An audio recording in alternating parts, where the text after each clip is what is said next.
recognizing and trusting my expertise in this essential topic relating to the teaching profession. I believe that the the teacher that the modern classroom needs will show four signs or four skills. And I had just a sneak peek on my Instagram yesterday, just as an appetite for today's for this evening's session. I don't know if there's anyone that's following me on Instagram that saw it. If you did, good, you already have heads up. And if you're not following me, that's fine. I would share my handle at the end of the program so that you can learn more even after this session. Okay. So as I was saying, I believe that there are four things that should follow you. There are four signs that should follow you. If you're going to be the teacher that the modern day classroom needs, if you're going to be the teacher that will instill this 21st century skills, that will have this 21st century skills. So I'm not coming to this session with the approach of picking one 21st century skill and talking about it. That's traditional. And that is me not practicing what I am preaching. I preach something different from traditional learning, and I'm going to practice that in this session so that you can see exactly what I'm talking about.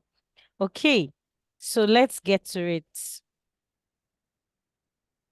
I need you to enable me share my screen. It's saying that you enabled me from screen sharing. You can go ahead, man. Now. All right.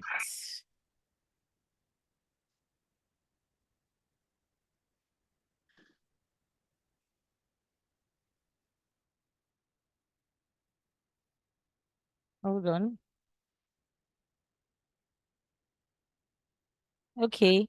Can everyone see my screen? Please confirm. Yes, we can, please. Okay.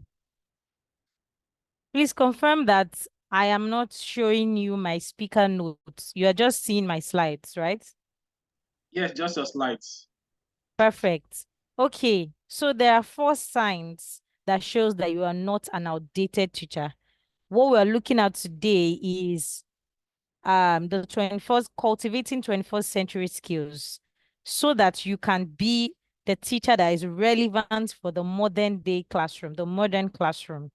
So we're going to be looking at these four signs. So please get ready to practice. I'm not I'm not here to just talk. I'm here for us to try out as many things as possible that we can try out between now and 8 p.m. So before I get into it, uh I'm going to introduce myself or tell you about myself in two sentences. Oh, my Instagram handle is here already. Okay. So if I was told to introduce myself in two sentences, this is what will come to my mind first. My design philosophy, my learning experience design philosophy is centered around three words. It must be meaningful, it must be memorable, and it must be easy. Learning is a permanent change in behavior, and we all know that change is difficult by default. So, your job as a teacher, an instructor, is to make it easy. Use your creativity, use your methods to make it easy. So these are the three things, the three pillars that define how I think as a teacher, all the learning initiatives that has earned me awards or recognition or invites is centered around being meaningful, memorable, and easy to solve learning problems. And I've been doing that for 5 years in different capacities. You can find out more about what I've been doing that are showcased online. my Instagram handle and my LinkedIn is right there. Okay, now after this session, there are three things that must happen to you. Remember, I'm sharing four things that you're going to go home with. And then there are three things that should happen to you after this meeting. You're going to start questioning the way you teach, the way you create your lesson plans. You will no longer be comfortable with the usual, the regular, even when it is not convenient, even when it is the norm to just be ordinary. You're going to you're going to start questioning, you become uncomfortable. And then you start prioritizing what is the most important thing to have in my lesson notes, my assignments, my classwork, the activities I do with my students, my professional development. You're going to start, you will not just be jumping from one online course to the other, because these four things will govern the way you start thinking about your profession. I skipped something in the previous slide, which is for you to tell me about yourself in two sentences. The first two people to type something about yourself in two sentences will be read out. Shall we? Let me see if I can see the chat. Uh, okay. Two sentences. Okay, yes. I'm looking at the chat now. Somebody says she can't hear. Some people are saying they can't hear. Yes, I'm just seeing that too. Okay, but someone is replying, so it means that others can hear me. So somebody said, I am Adenike Omotayo. I love learning. Okay, please hold on. I said, introduce yourself in two sentences. Imagine that this is an interview. Is that what you're going to say? That's why I used mine as an example. So introduce yourself in two sentences beyond your name. Just tell me something in two sentences.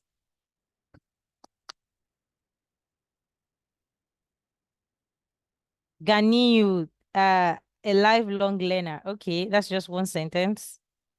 Any new one? Another person is saying, I can't hear anything. If you can't hear me, please type in the chat that you can't hear me. There are others that are answering. I love to learn, unlearn, and relearn. I love reading, and I am always ready to learn new things. Thank you. That's interesting. Thank you. I am a teacher leader. That's powerful. That if I was interviewing you, that would spark up more conversations, because I want to know. It's not something that people like to, it's not a common description of a teacher. I am a teacher leader. Owolabi, I am a teacher that believes. Oh, that left my screen all of a sudden. Where is Owolabi's chart? I was reading it just now. Uh-oh. I suddenly can't find what I was reading on Owolabi. Okay, let me move to Bola Olowu. I love to impact and make a connection through my teaching. Great. The reason why I don't expect you to put your name is because I can already see your name in the chat. Okay? Everybody already knows your name. So tell me something more. I'm a professional teacher and ready to impart knowledge. Lawal Philip, I am a science educator with outstanding results. I am also a certified digital teacher. Great. Nice two sentences. I enjoy Odunayo. I enjoy learning to impact to others. I'm flexible to change and cause change to people around me. Powerful. Okay, let me continue. Thank you very much. Now to just repeat, if these three things do not happen to you after this meeting, then there's something wrong from either my end or from your end. Is that I didn't communicate the values I'm about to share here well enough, or you did not pay attention and you were not active throughout. So please be intentional about learning today so that we don't waste our time. Now, a modern teaching method prioritizes four things. And to start with that, with the first thing, I want to use a brain teaser that I already shared on my Instagram page earlier today. And some people were already trying to figure it out. I hope those people are not here so that they don't just, disclose the answer already. So who can tell me what's this saying? Let me give you some hints. So, uh, three words. Let me type it in the chat. Three words. Each word, each word is a two-syllable word. Okay. So hint, three words altogether.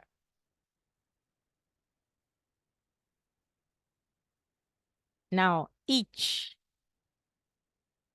is a two-syllable word. Okay.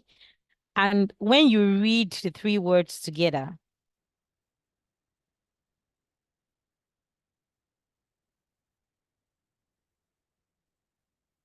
it speaks about priorities. When you prioritize something.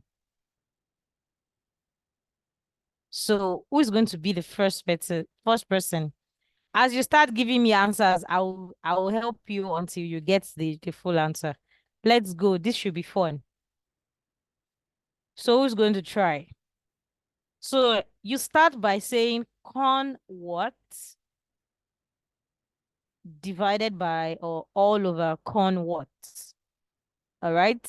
The images it already makes it too simple.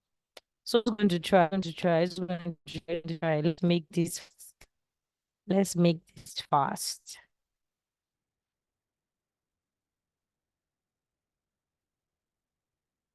Who is thinking? If you don't want to type it in the chat, you can raise your hand and I'll call you, you unmute and just try. And I'll walk you through it. Who is going to try? If you're thinking, type I'm thinking. So I know I'm not alone.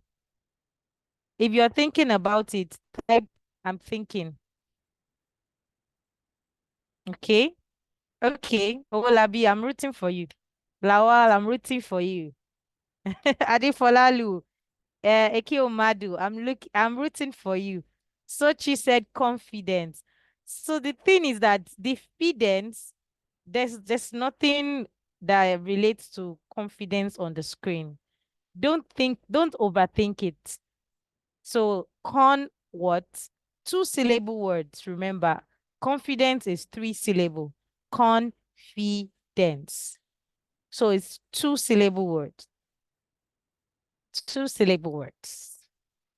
Anybody going? This is too easy. No, it's not prepare. It starts with con, C-O-N.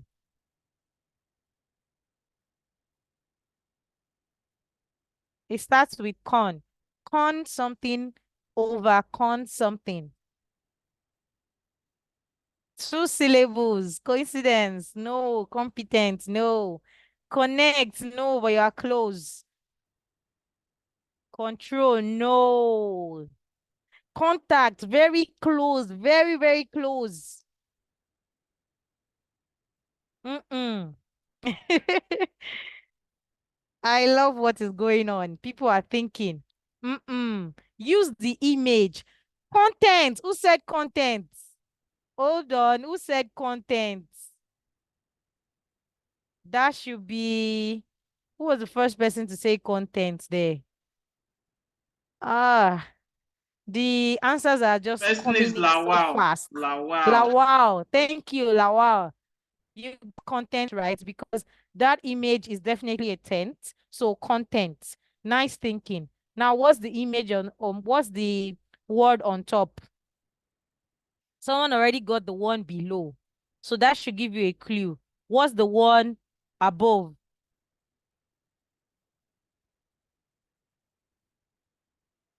What's the one above? Content. Con. The one above is what? What's that image telling you? What's that icon telling you? T. Whenever you see it somewhere, maybe online or when you are doing something on your phone or typing, what does it tell you? Should I give it away? We don't have time. Okay, sorry, I have to say the answer. So what you're seeing is context. Context. The T that you can see in its context, the line that's over content. So what this is saying is context over content. And that brings us to the first sign that shows that you are not outdated. Okay. What makes your content mastery of math, English, biology, what makes it relevant in the modern day classroom is your ability to provide context, and I will explain. Please confirm that you can see context relevance over content dump. That's what I'm sharing. Is that what you can see?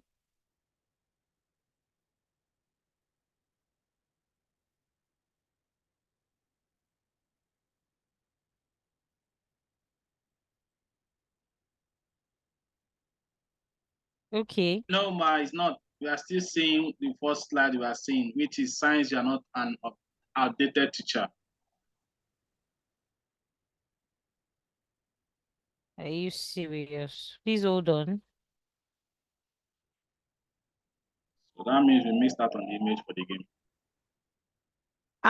And people got it right. My goodness. I thought that's what you were saying. That's amazing. Oh, hey, God of mercy. I can't believe this. This is the image. So nobody saw this image. No, we didn't see this. Wow. That means I must really recognize Lawal for getting content right without seeing anything. Actually, it's not Lawal that is the first. That's a mistake. The first person did not Okay, have who a is the first?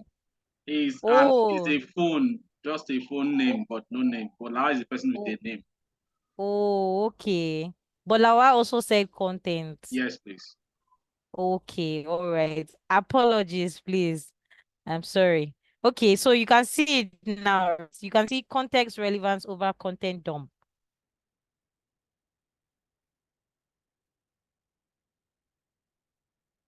Is that what you can see?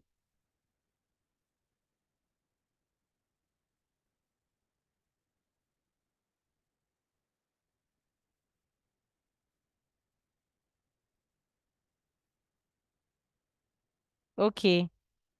Eki Omado. Is that yes to my screen? Okay, okay. Thank you. So, the fact that you teaching biology for 10 years, 15 years does not mean that you're relevant. What makes you relevant for the modern day classroom is that you have the ability, you have the wisdom, you have the creativity to bring in the modern context, what is currently happening. Context, another word for context, setting, situation, what is currently happening locally, not always foreign now, locally first. What is happening around the learner? What is happening in the environment now? What is the current trend? What is the most recent event going on that is related to that topic you want to teach? The curriculum is already a content dump. Don't make it content dump raised to power 5 by coming to class and just giving them lesson notes or even engage them in activities that they cannot carry outside to the real world, to engage in meaningful conversations about what is going on around them. And I'm not going to tell you to do things that I have not done myself. Now, I'm going to use uh, a very simple example I did when in I think was it 2021, after the whole NSAS protest and all the things that happened. And I had to teach vocabulary of journalism. It was a year after NSAS, yes. So what you are seeing on the screen is an example of what I did in class. So it's the vocabulary of journalism. Good. What the curriculum said I teach. That's what scheme of work. That's what the syllabus and all of that said. Great. But this is my class. I am in control. I determine how this will be delivered to the learner. I am in the heart of transforming curriculum into real world experiences. So what did I do? I decided that the vocabulary of journalism will be about the NSAS protest, right? I am teaching English studies. I don't have to be a social studies teacher, a civic education teacher. What other topic is related to NSAS? Maybe government teacher or history teacher before I bring that context into my lesson. So I know that during the NSAS protest, there were different forms of journalism used. There were different things related to journalism that these children might have seen online, on TV, everywhere in their faces. You think that they are just children, they don't know what's going on. But you during that period, when we all go back to teaching on site, you hear them use so many words similar to the things used during the NSAS protest. So if you as you can see on the screen, you see that my learning outcome already had that context. Ma, please, we are still seeing your former screen. It has not changed. Uh, but they just confirmed, some people just confirmed that they can Okay, it's see on it. English studies now. Thank you. Yes, that's what I'm talking about. Yeah. So if you can see on my screen, you see that the outcome says explain at least five on forward relatedism in the 2020 NSAS project. It means that to talk about protest in class, I'll probably be a video from the entire project. Of course, a video that will involve gory scenes and, you know, a video, it can even be animation I created myself just for the sake of the class, talking about the NSAS protest, like a simulation of the NSAS protest, maybe journalists, different kinds of media tools to interview people, to get people to talk, things like that. The experience that I gave my learners for this kind of class that they always remember before, even now that I'm no longer teaching them, is the fact that I went as far as bringing a journalist that was actively involved in the NSAS protests in um the entire filming and everything of the NSAS protest for his organization. I went as far as bringing him to the class. How? I didn't invite him physically. I just called.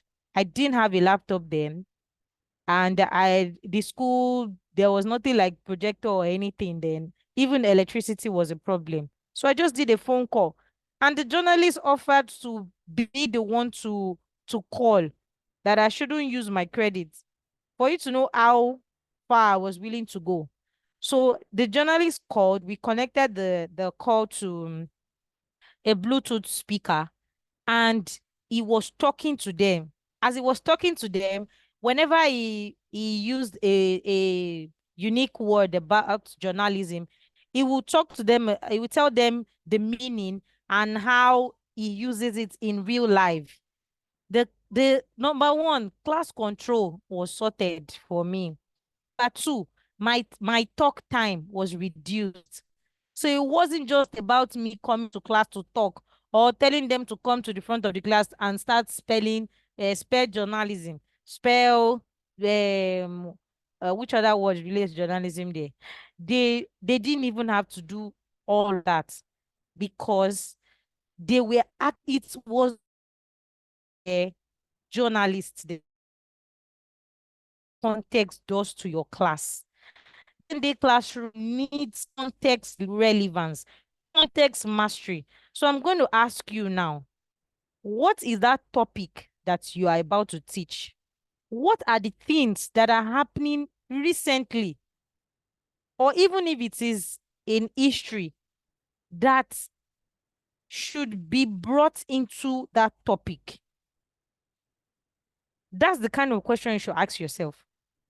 This topic I'm about to teach, okay, even if I cannot find a very big event like NSAS or something, even if it's just something in your learners community, even if it is just something in the school environment context, that is what brings lessons alive. That is what will save children from cramming. That is what makes learning meaningful. Meaning. Remember my the three words that define my philosophy. Meaning. That is what gives learning meaning.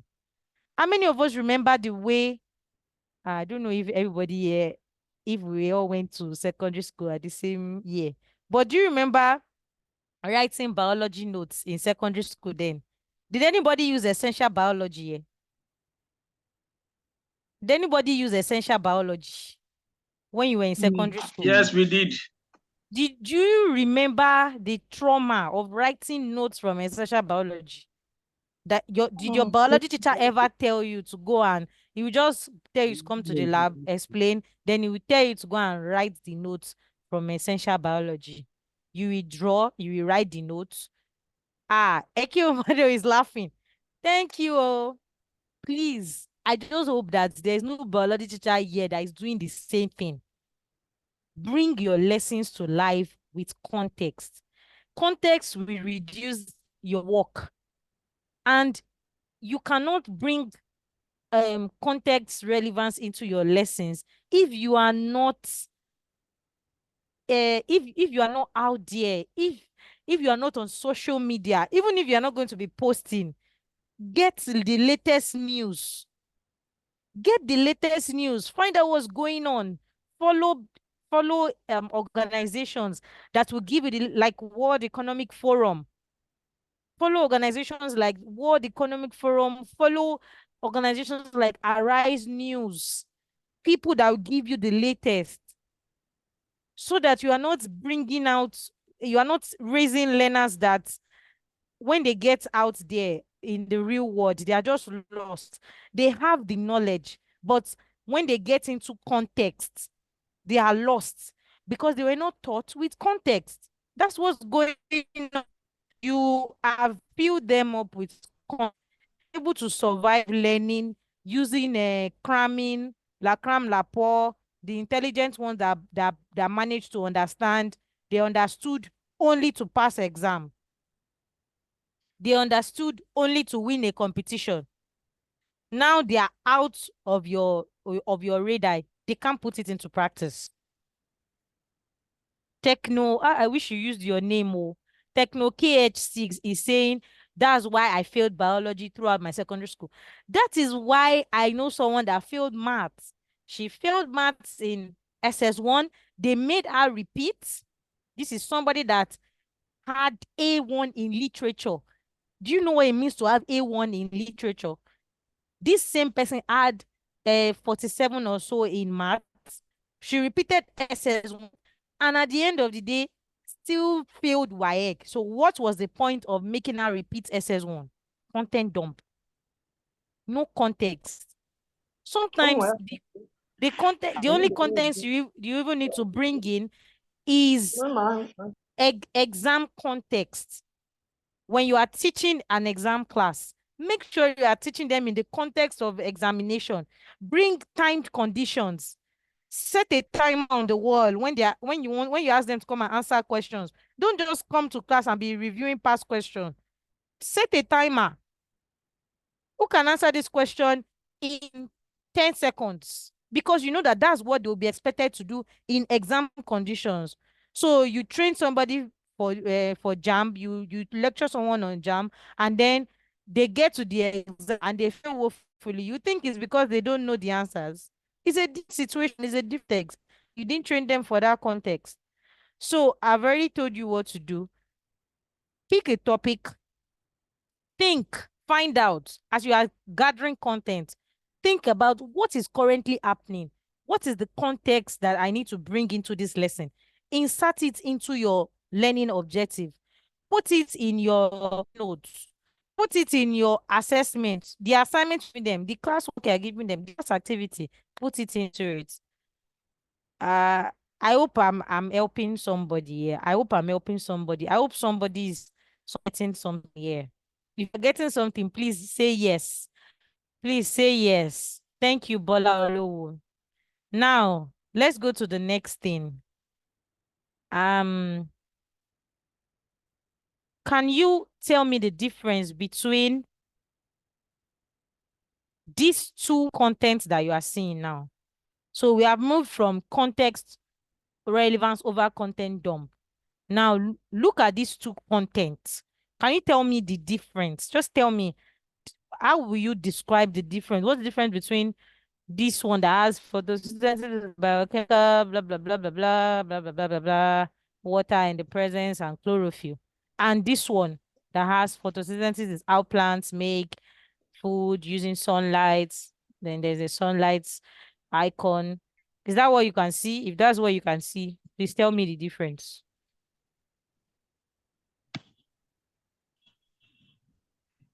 Who's going first? Who's going first?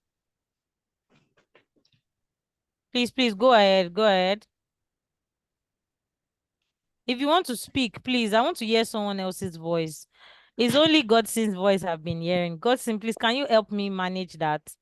I want to hear other people's voices. Yeah, I want to speak. Mhm. Is somebody If you speaking? want to speak, raise your hand so that I can unmute you, please. Can you hear me?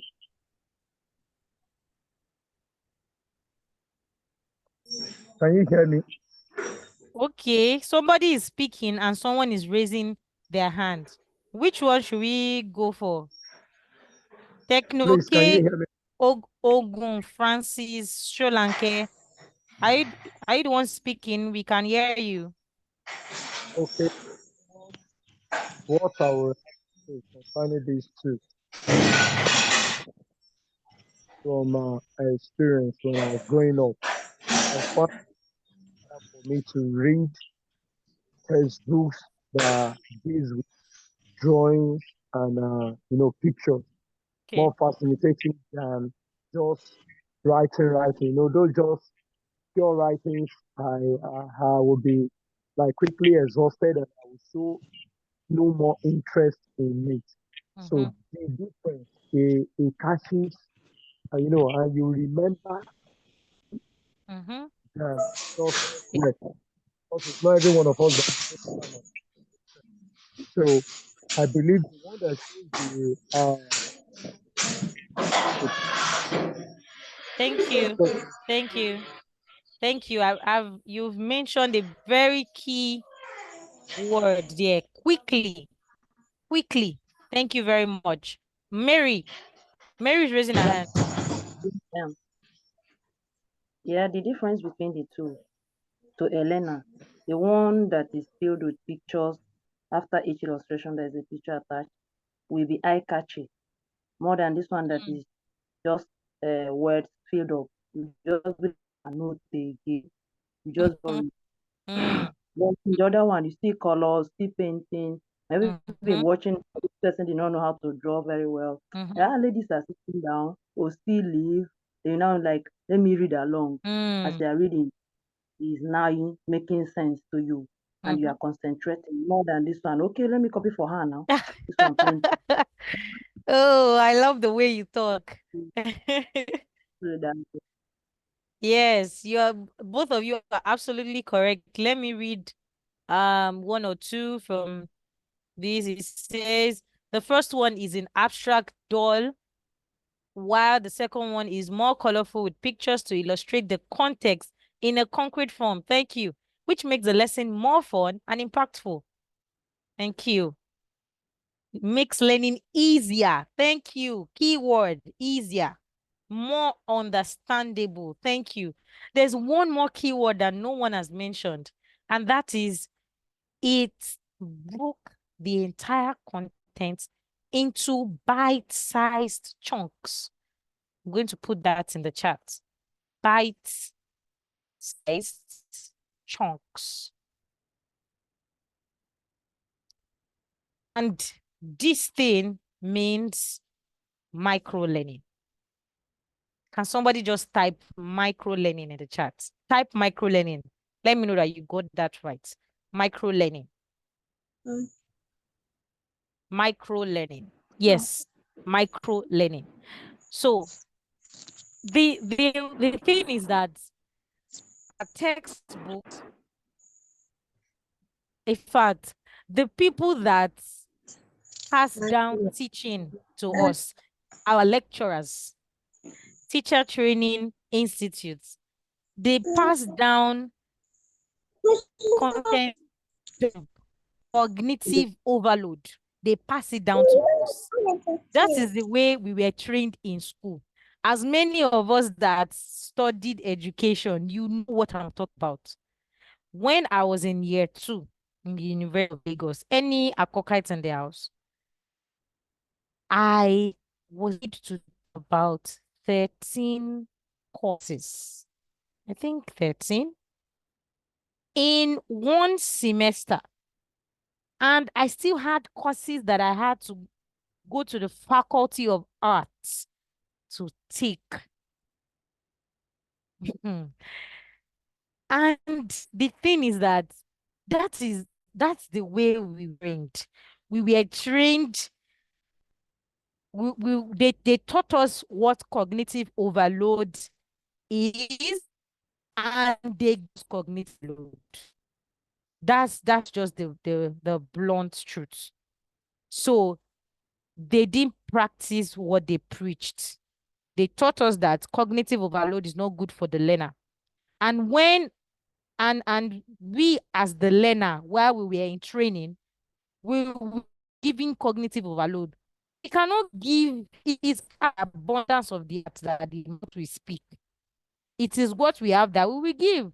So teachers that are being produced, they are coming out of a cognitive overload system to come and repeat cognitive overload because they don't know how to. But thank God for micro learning. Micro learning means what they need to learn. This learner cannot absorb all of this at once. Even if it is in one, this learner cannot everything at once. I can't come to the class and give a definition of photosynthesis like this in one paragraph.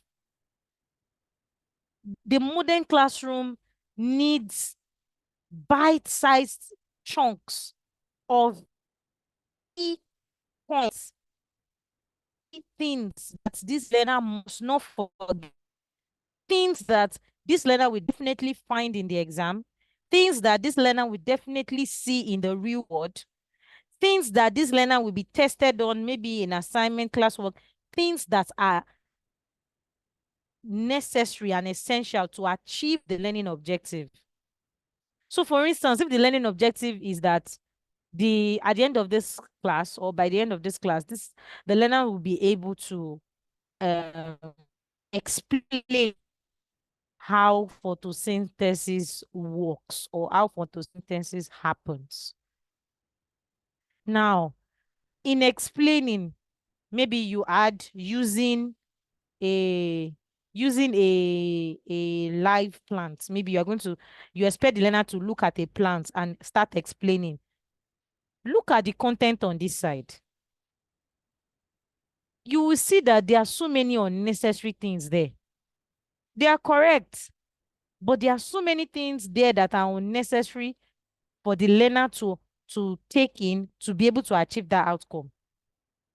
If it's just 4 points that the learner takes from the definition of photosynthesis or the process of photosynthesis, if it's only these 4 points that the learner takes, and at the end of the lesson, the learner can still explain the process, then what was the essence of giving the learner this cognitive overload at once?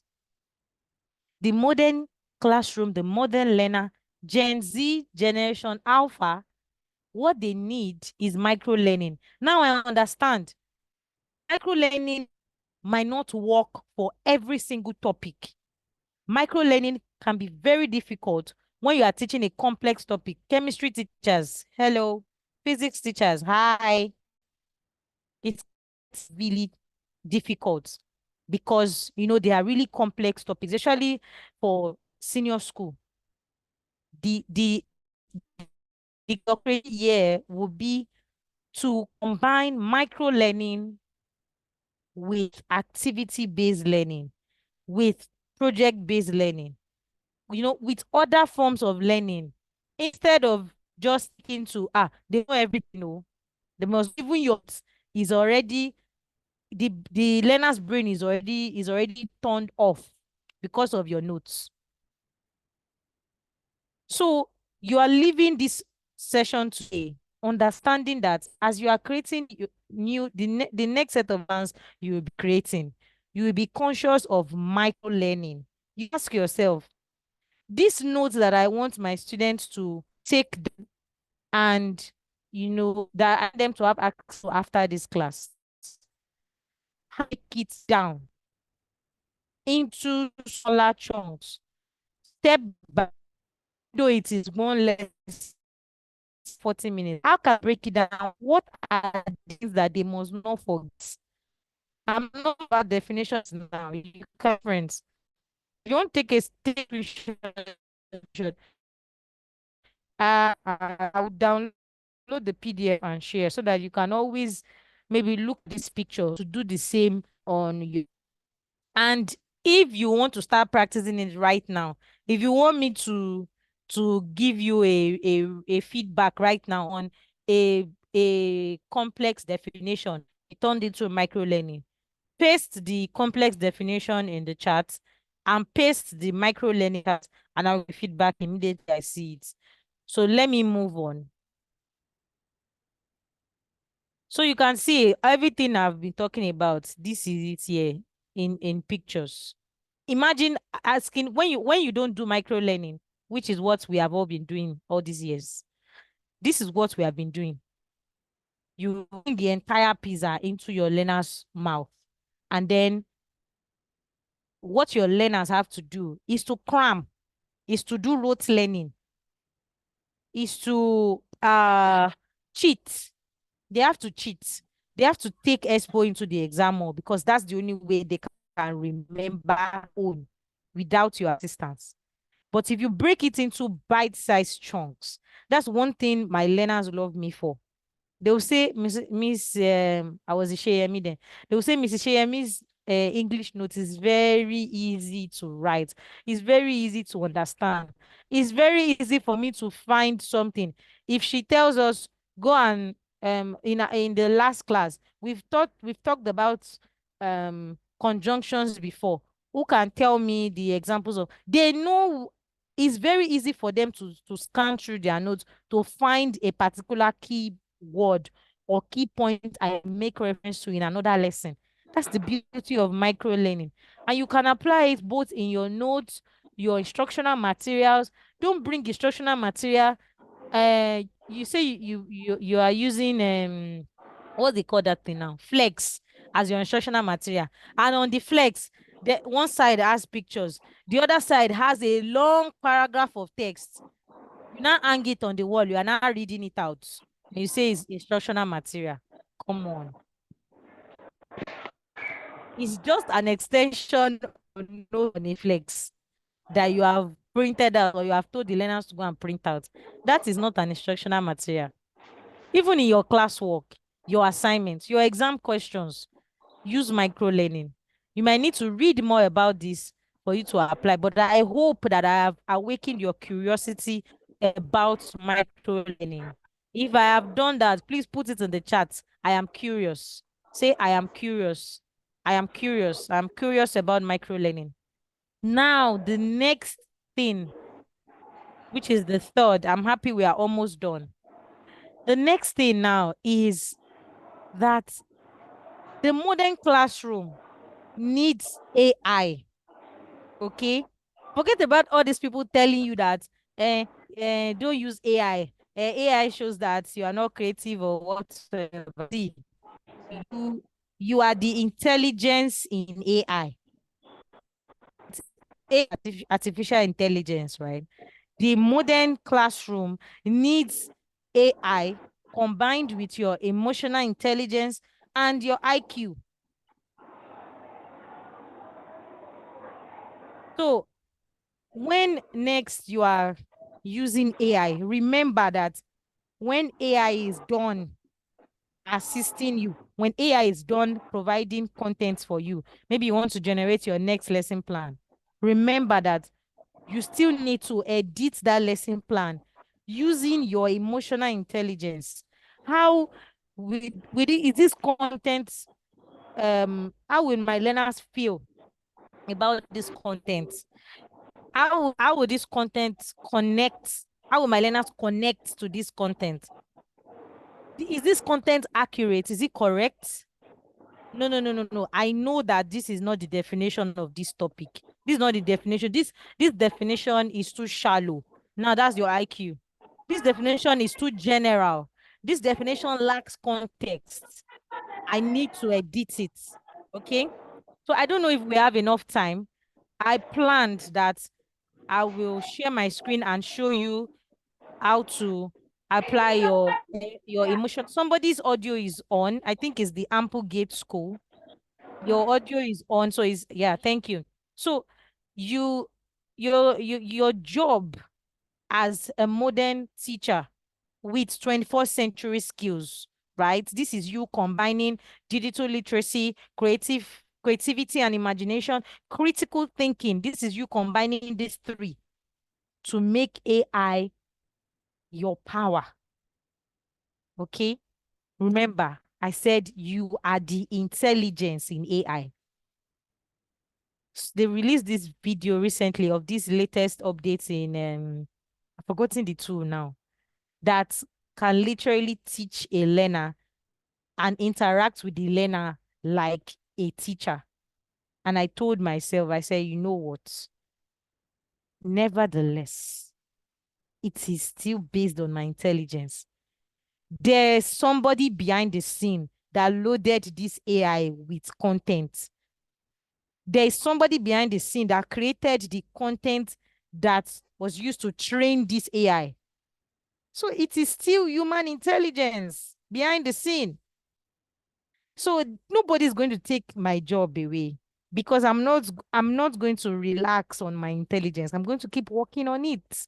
So I'm always going to be needed. I'm always going to be needed. People are always for every result, for every response that AI gives me, I'm just going to fine tune with my intelligence and my IQ, what I know, what I studied, the context that I have mastered, not just the contents now. You can see all of the signs are interwoven from context mastery, micro learning to um AI powered by your emotional intelligence and your IQ. So if there's anybody here that would like to try that, I want you to just search for perchance AI. I'm going to put it in the chat. So while I go on, anyone can't hear me.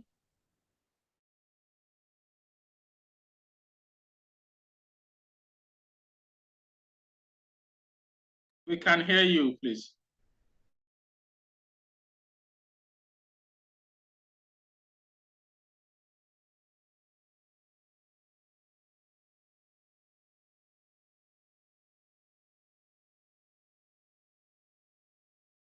To search for it. and try creating an image that you need for your next lesson. So now, your emotional intelligence and your IQ starts from the way you design or the way you write the illustration prompt. So now that's a recommendation. One of the questions I got from I got some questions that I was told that participants asked about the training, and it was about professional development opportunities. Teachers, go and take a course on prompt engineering. Prompt engineering. I'm putting it in the chat. This course will teach you how to write how to write prompts for AI. It will teach you how to write the correct prompts. There are elements that should be in the prompt that you are giving AI to deliver to you. And I can see Blessing smiling. I don't know if it's because of what I'm saying, but I'm happy that you are smiling. So, number one, how to generate prompt. There are elements that must be in your prompt for you to get the best of AI. If you don't know these elements, I won't be able to cover it here. If you don't know these elements, go and find out. If you can't take a course, go and read about prompt engineering. You would learn all of these elements. Go to YouTube, watch videos about the elements that should be in my prompts. And I will tell you too that we have already discussed earlier. The content, what are you actually asking AI to do? The content. Then the context. You cannot just tell AI to generate a lesson on photosynthesis, and it will just give you answer, and then you copy it and say you are done lesson plan. No, modern teacher. No, no, no, no, no. A better prompt will be, you are a teacher in a, let's say, in a local school. That's if you are maybe in a public school. You are a teacher in a public school. You're already providing context. You're a teacher in a public school. You're to teach JS2, and you have only 40 minutes to deliver, to prepare a lesson, or to teach photosynthesis. Now you can even go further to type in your lesson notes format and say, using this format, generate a lesson plan for me.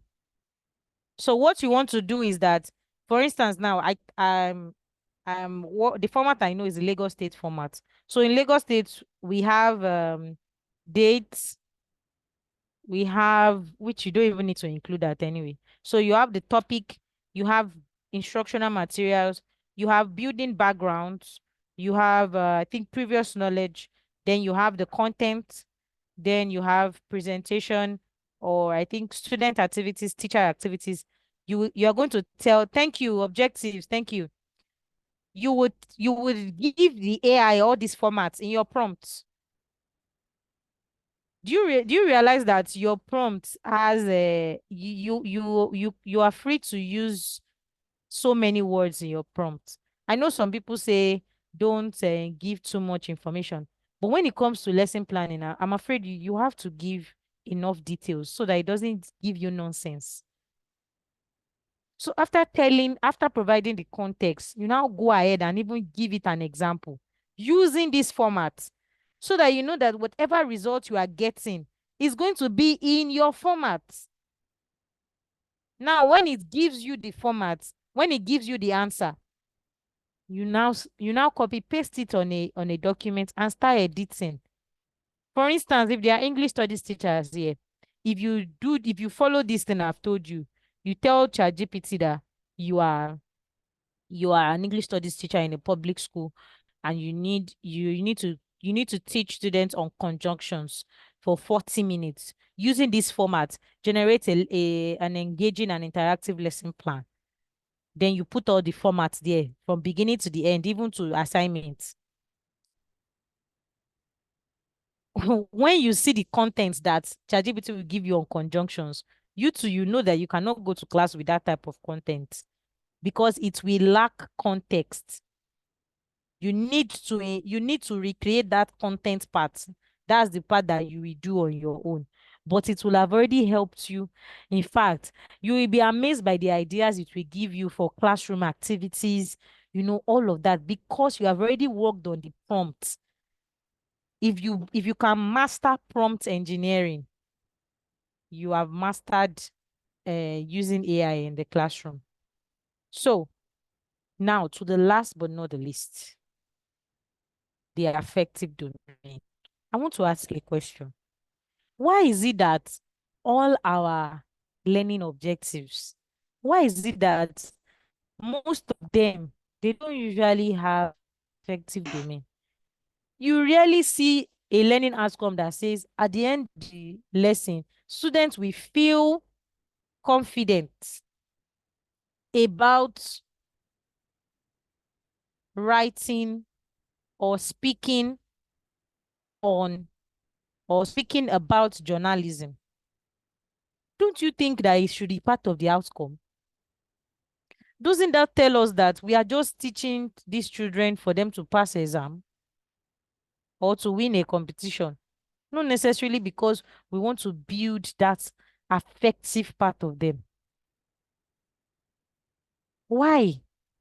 Why do we leave their affections? When we were taught in teacher training, we were taught 3 domains: cognitive, affective, and psychomotor. What happened to our affective? Don't you think that it's part of what is even causing this whole failure pandemic? Students, you will see students that they know what to do. They know the answer. Okay, come and talk about it. Okay, go and write exam more. It's all gone. No, because it wasn't even the plan. The only time we teach confidence is when they want to go and represent the school in a competition. We want to get the school. We want to sell the school to potential parents. They say, oh yeah, come. You have to be confident. Oh yeah, talk about what you learned. Uh-uh. Even me that I'm talking, I'm guilty of it. It's recently I realized that this thing has been missing. I was talking to a teacher recently, and the teacher said, it's because it's difficult for you an objective in the affective domain. Who told you that? It's because we are overthinking measuring this thing. Why won't you be able to measure somebody's confidence level? Just create a scenario. Maybe your learning outcome, for instance, is that a student will at the end of this lesson, students will develop interest in um maybe building a garden, or develop interest in creating a photosynthesis model. Now you have gone beyond them being able to create photosynthesis model. You have gone ahead to say that they will develop interest. Do you know what that can do in the life of the learner? It means that in future occurrences, like after the class, after the school, after the person graduates, because your lesson has developed help the learner to develop interest. When this learner gets out there and there's a real life problem related to how photosynthesis works, that learner already has interest in the way photosynthesis works. That learner's interest will stir up problem solving. The learner will be able to say, wait, if this is the way plants get their food, it means that if this particular problem is about getting food, we can actually use the model of plants getting food to solve this problem. That is how we create manpower. But there is no affective domain. It's completely out. Go and check your learning out. Maybe it's only pre or nursery that you see learning outcome effective domain, where they read rhymes, blah blah blah, and then they come to secondary school. Is all explain, apply, practice, write, define. Come on, heart over brain. I told the student he came to class crying, and I told him, I said, you cannot learn when you are sad. You can't learn when you are sad. So we have to make you happy. What can I do to make you happy? It's the same thing. A learner cannot take what you are teaching them out of the class if they are not happy about the topic. I'm not just talking about I'm not just talking about their emotions now, like you prepping them or you using games at the beginning of the class. I know that one is aside. I know that one is good. We do that one. We do that. I'm talking about these topics, these things we are teaching them, these things we are teaching them that we are using to prepare them for the future. How are we working on their emotions about it, about the topic? Are we confident in learners um about clauses and phrases? Are we are we are we changing the beliefs of learners about maths? Till today, as I am not dull when it comes to maths, but I had really great maths teachers, but my my belief has remained the same, that maths is difficult. Maths, I can't, I don't know, I find it difficult. I still see maths as abstract. And for chemistry, the same thing. For physics, the same thing. Maybe I would have been in the science field now. But because my belief system from the beginning, my belief system about science topics is that I can't do it in the real world. What am I doing with what's this physics thing now that has to do with is it gravity or something? I used to ask myself, what am I going to be doing with gravity when I finish from school? That's what I used to ask myself in secondary school then. That's why I didn't go to science class. It's not because I could not stay in science class. I was ready for anyone. But my belief system, there was nobody attending to that. It's recently as an adult that I started fixing my belief system about maths. Because now I have a child that must not inherit that belief system. So please start getting conscious, even if it's only one affective domain, just just one object. Even your supervisor will not understand because your supervisor is not in this class, is not in this session.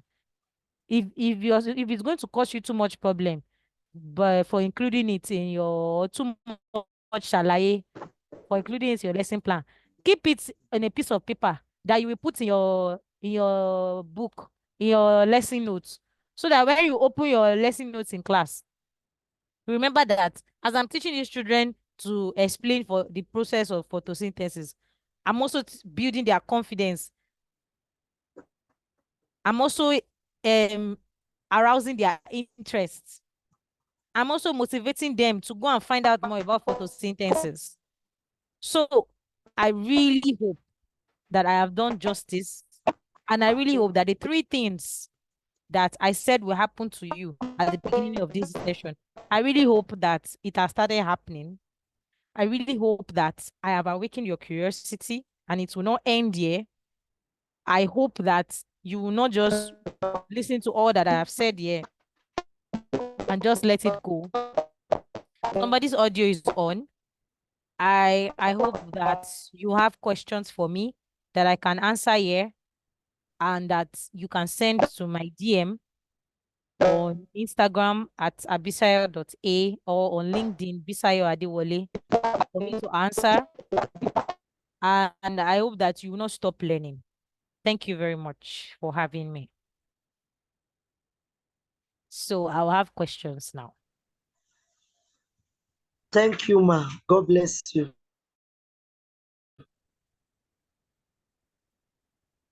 Okay, thank you. Thank you, Blessing. Thank you so much, Ma. I would say that I don't know if everyone here is as much enlightened as I am. First of all, I would say when I prepared my mindset for this webinar, I was able to come and hear one, two, or the other that was going to make the modern classroom much better. But it's actually going to be able to make it that the modern classroom actually starts with us and actually breaking our content into context, other than say you need to use this tool to visualize things, to do this or to do that. No, I would say it was very, very, very insightful. So I now have a question, and my question now is coming up from the fact that for you to actually have a good content to match the context, that means you have to need to have good mastery of the content. Let's say, for instance, I want to teach a topic. If I don't have a good mastering of that topic, I won't even be able to put it to context. So how do I, as a teacher, gauge my level of a content before classroom? Okay, so let's do it this way. Start with the end in mind. Start with your learning outcomes or your lesson outcome. What are the things that, Who wants them to achieve? yes, what are the things that these learners will be able or should be able to know, should be able to demonstrate, to show that they have been in this lesson? What are those things? Now, you now find out, what do you know about these things? What are the areas that should be covered on this topic? What do I know about it? How can I present this content in the best way? What are the things I don't know about this topic? Don't restrict your learners to the only thing that you know. What are the things I don't know that these learners are supposed to know? That is where you now start thinking about your instructional materials. That is how you go be just doing something on a board. That's when you start thinking about YouTube videos that are appropriate. YouTube videos can enhance your content knowledge. Now, I'm not talking about context now, because YouTube videos might not give you context. In the environment, you are the one that know the context. But YouTube video na enhance your content. What I need to study beyond the recommended books? What are the things I need to study before going to, so that I don't get to class and make a mess of myself when a learner asks me a question?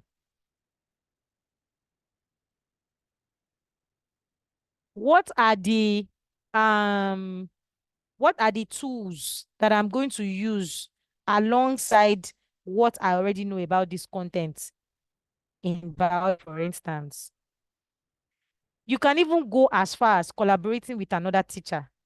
And I don't know why we don't do that.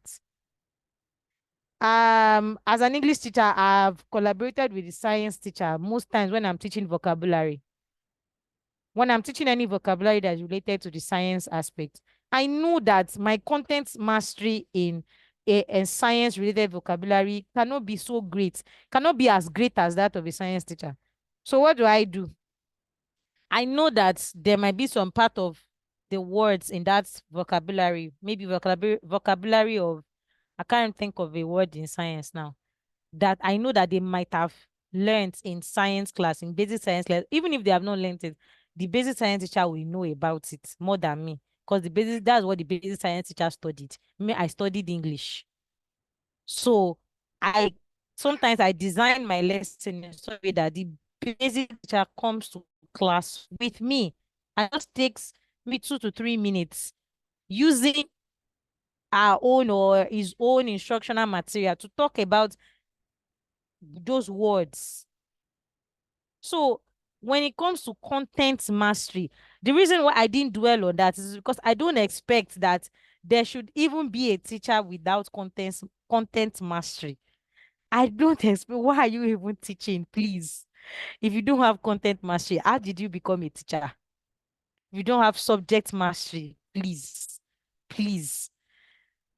You need to be a master of the subject. That's why they call you the subject matter expert.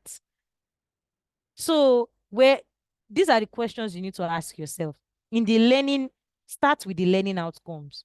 At the end of this lesson, sometimes the Lagos State scheme of work comes with learning outcomes. So that makes it easy for Lagos State teachers. You already know the learning outcomes. So it's from that learning outcomes you now start picking out these are the things that if anybody outside my class asks this learner should be able to answer. What do I know about these things? What are the tools that can assist my content knowledge or that can enhance my content knowledge about this? What are the things I do not know? Don't lie to yourself. Don't be too full of yourself. Acknowledge that there are parts of this content that you don't know, despite your years of experience in teaching this particular subject. Go and find out about it, study about it. And then I believe that combining this with context mastery, your learners are in for a great ride. I hope I did justice to answer that question. Yes, ma. Thank you very much, ma. And we're still expecting more questions from the crowd so that we can round up. Let the questions not come from us, since we are dealing with contents and content and context. So let's hear from you directly than I asking the questions on your behalf. It will be like my own content and context might not be the same with you. Oh my goodness, you have gotten it.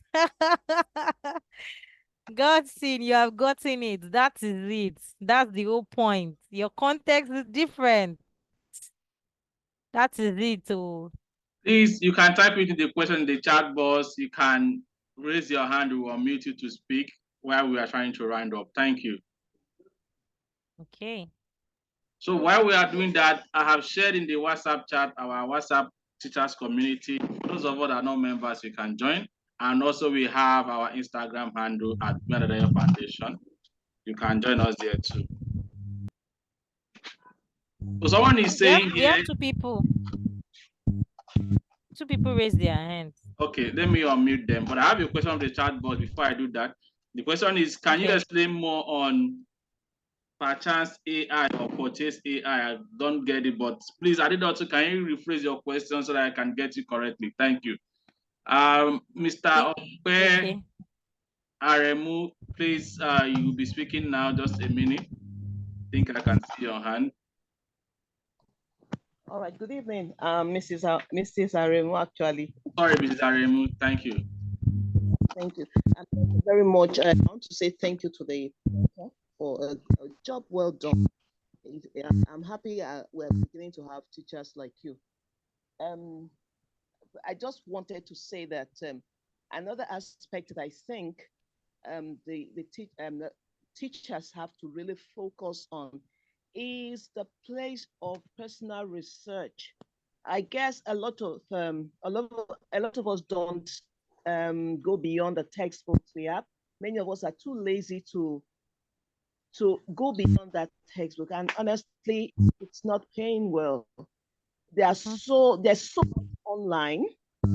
There are so many perspectives because you want to have exposure to a very variety of perspectives.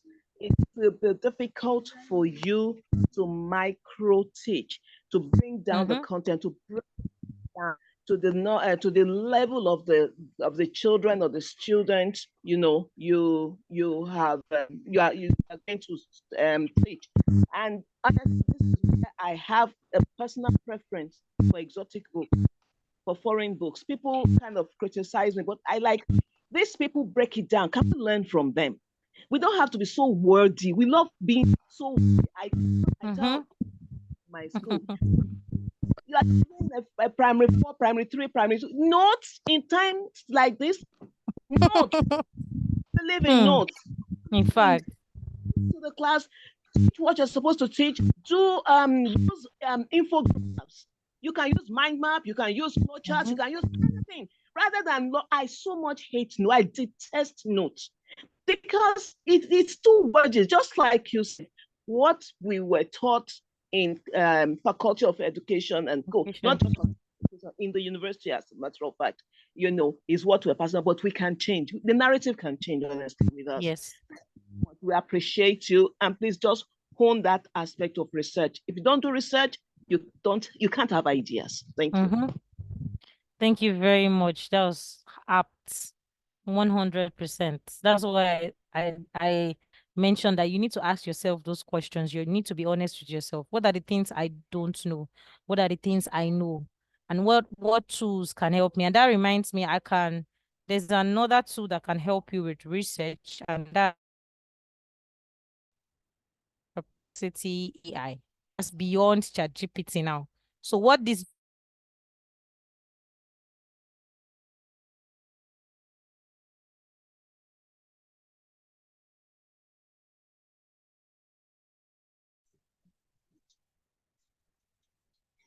Can't hear you.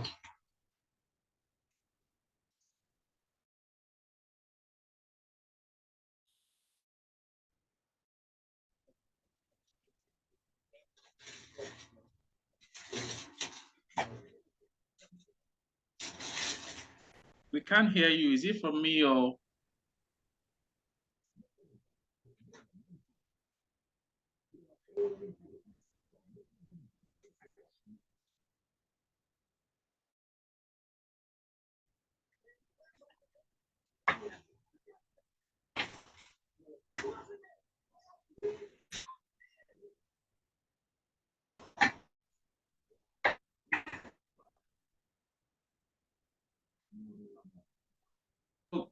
Thank you, everyone. While we are waiting for Ms. Busayo to line, I've shared our WhatsApp platform. I have a teachers community on WhatsApp.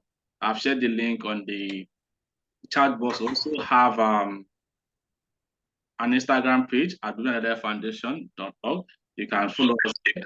Then as well, we have upcoming programs. We'll be starting this year's edition of SEPEM, that is Subject Enhancement Program in Mathematics. And our forms are out there for schools to nominate their teachers. The SEPEM program is a 12-week training. This year own is going to be virtual and is self-paced using our LMS platform at BA Learner.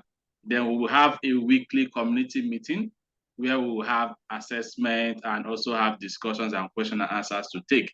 At the end of the 12 weeks, a certificate will be awarded to those who completed it. But the schools nominating their teachers are expected to ensure that their teachers attend from the day one of the program to the very last day. As well, we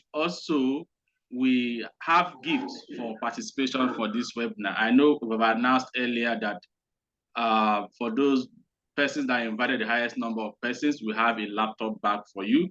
I've also mentioned, but if you are too far from us, you bear the cost of transporting to where you are. So we also have other gifts that we are giving out for those who also participated very much in this webinar. So thank you very much for joining us. I don't know if the speaker is still coming back, but you can ask questions or you can send it via our mail at info@foundation. I'm back. Okay, welcome back. Thank you. Yeah. Sorry, I was typing the research tool that can help. Did it drop? Did anybody see it? It's Perplexity. Perplexity AI. Somebody's asking for the link. You just type it on Google. You'll see I think the link is It's asking for our WhatsApp community. I will attend to that. Okay. Oh, okay, okay. All right.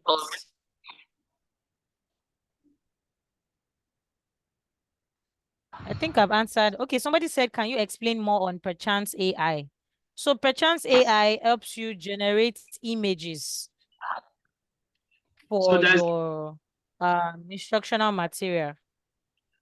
okay. So maybe you want, for instance, you are teaching creative writing and you have a particular picture that you want learners to create a story from that picture. And the picture is just in your head. Instead of you to find an image that would be perfect for as long as you can think about it in your head, just go to perchance AI, type in what you're thinking, and then it will give you image results. You just explore, play around it. The more you use it, the better you get at it. The reason why I shared it is because it's 100% free. It's unlimited. You don't need to sign up. You don't need to log in. No form. You don't need any form of commitment. Just open it and use it. So enjoy it while it lasts before they put a price on it or something.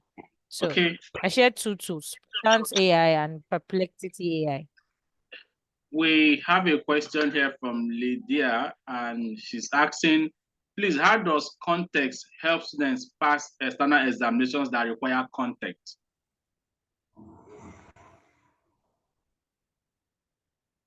Okay, I think I mentioned this particularly when I was explaining. I said even when you are teaching for uh, when you are teaching revision classes for exams.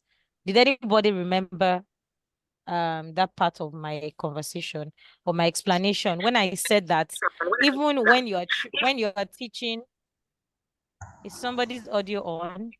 Yes, I'll attend to it now. Thank you. Okay. So context, I don't want you to always see it like you have to always bring one story or one theme. Context means setting. It means situation. So most times you realize Nice. when you try to think about why a brilliant student or an intelligent student or student that they performed well in maybe a mock exam or in class in a particular topic, they get to the exam and they fail, even though they know the answer. It's because they were not taught in context, in examination context. And I remember that I said when you are doing revision classes or you are teaching a child for exam, teach that child in the context of the exam. Bring in exam conditions when you are teaching them. You want them to answer a question. After you have taught them and they've understood it, you've given them feedback. Now tell them to answer it in a timed condition. Tell them, answer this question in 10 seconds. I'm currently tutoring a boy that's going to take an exam that's like the common entrance exam in the UK. And this boy already before I'm done explaining any tip or any exam tip, he has picked it. He's completing my sentences. But when it is time, when I bring in context, everything is gone. So you see the importance of context. When I bring in the context of, okay, you have 10 questions. In the exam, you'll be required to finish 60 questions in 60 minutes. It means that you have only 1 minute per question. And one question has A, B, C, D, E, F with Roman figures. You only taught that child how to get the answer right. You didn't teach the child how to manage time and get the answer right. You didn't train the child on speed and accuracy. Then it looks like you did not do your job when you know that you actually taught that child way and the child understood. Do you know what condoms can do to somebody's brain? The moment the person knows that he or she is being timed, every single sense of reasoning just flies out. And then that's where you start seeing learners spelling THE as D or spelling it as TEH. It's only learners that decided maybe while they are practicing, they decided to time themselves, or just the special exceptional ones that comes rain, comes sunshine, they will do good. That is context. So context does not always have to do with bringing a story, or it depends, like I said again now, it depends on the context. It depends on the topic. The context you should bring in depends on your goal. What is your goal for that lesson? What is your outcome? I know of some private schools that have themes for every week or term. I'm not sure. So sometimes they can say this week everything about the school is maybe about the animal kingdom. So you see the designs about the animal kingdom everywhere. That's another room for context. You can bring in that context. I'm still in a meeting. Oh. You can bring in that context into what you are teaching for the class. That's um thematic teaching. That can also be context. So don't limit yourself to the examples I talked about here. Go and read more about it. Just like Mrs. Okpeyaremu said, please go and read more. My goal here is to awaken your curiosity, to question the way you have been doing things as a teacher. And I'm happy the fact that you can ask this question, it means that I have achieved my own goal. So it's time for you to go and achieve your own goal. Go and find out more. What does it mean? What does it mean to bring in context? What are the different ways that I can bring in context into whatever I'm doing? I hope I answered that question. Uh Yes, thank Lydia. you. Thank you very much.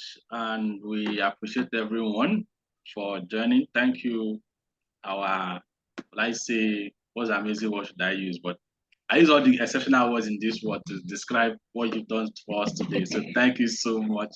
Really appreciate. So we'll be coming to an end for today's webinar due to time, and we appreciate everyone. If you have any other questions, you can email it to us or join our WhatsApp group, Teachers Forum, to get more information or our subsequent programs, our webinars. And for our gift, we are going to review the attendance and the participation, and we will announce the winners in our WhatsApp community. We also email everyone that attended a recap of what we discussed today. And also, if you are the lucky winners of our prizes, we'll as well let you know.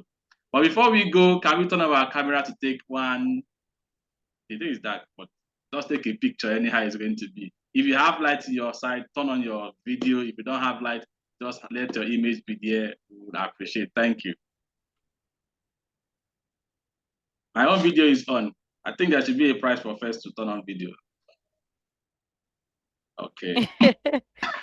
I'm only seeing I and the speaker. Who else is turning on video? Don't worry, our country will get better. So all of us will have light, constant power supply.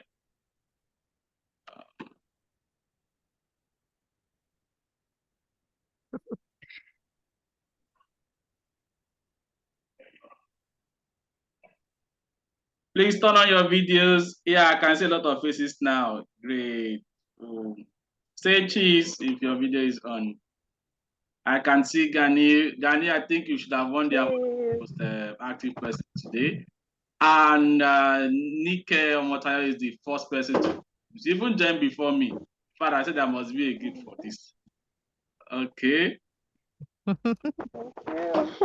I can see Miss Bola, Mrs. Balogun, Mrs. Bola, Mrs. Balogun. I can see Mrs. Odunayo. I can see Mr. Jimo, Mrs. Jimo. All right, so say cheese, just face the camera while I snap now. Thank you for coming. Really appreciate. So see you. For those of you inviting us for Children's Day, we are still waiting. Though. We requested, who is inviting us for Children's Day so that we too can come and join you too. You know, we are also a child too, and we are still growing. To come and celebrate, it's our day, but we are still waiting to hear that. So give us feedback on our WhatsApp community and we'll surely be there for you. Thank you so much. We appreciate it. Please sign up for our second program if you have not done so, or recommend a teacher for us and we appreciate. Thank you very much, everyone. Thank you. Once again, my name is Godson Image. Thank you. Bye. Bye-bye, Miss Gillette. Bye. Bye. Bye. Bye. Bye. Thank you. Thank you.